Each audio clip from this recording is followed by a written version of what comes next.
She became pregnant on the third try and carried a boy to term for us. I was so happy and busy after the birth, between being a mom and returning to work after a 4-week parental leave, so I didn't notice any warning signs. I should have noticed the red flags and warning signs early on but did not because I was so exhausted from working so much at my stressful job and 2 part-time jobs to cover most of the bills and anticipated medical and legal costs associated with this friend becoming our surrogate. I was the primary breadwinner. My friend and my husband started talking more and I would sometimes come home from my weekend job to find her already hanging out at our house when my husband was there. I chalked it up as innocuous and it's good for her to know my husband better since she was in the process of hopefully carrying our child for us. I was grateful to have someone helping us have a child. I also thought it weird that our son has brown eyes when both of us have blue. Then I found out that while this is uncommon, it's possible sometimes due to many genes controlling eye color. Recently it all came to a head when I took our son to a doctor's appointment and they did metabolic panel and blood tests which showed that he had a blood type that is not biologically possible to have with me as his mother. He's B+, I'm A+, husband is O+.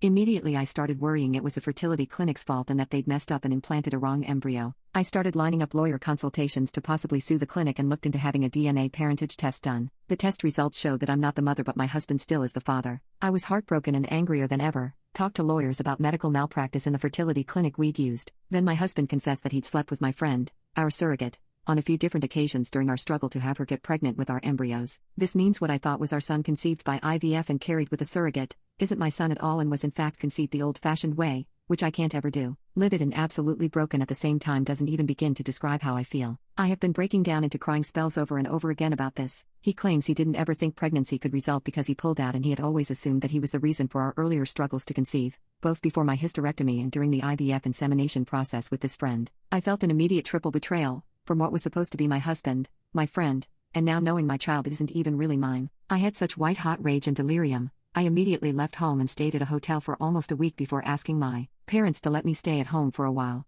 I admit I left our son with him. I am now filing divorce because he cheated and betrayed me in the worst possible way. I have also cut off my friendship with my friend the surrogate and feel afraid to trust anyone else now. I have seen a divorce lawyer to see about giving up my legal rights to this kid so I don't have to face such betrayal or owe child support. My husband and friend/surrogate admit they were wrong and keep apologizing but also called me immature and heartless to just give up on my son like that. I just want a clean break and a fresh start. I'm also looking at relocating several states away.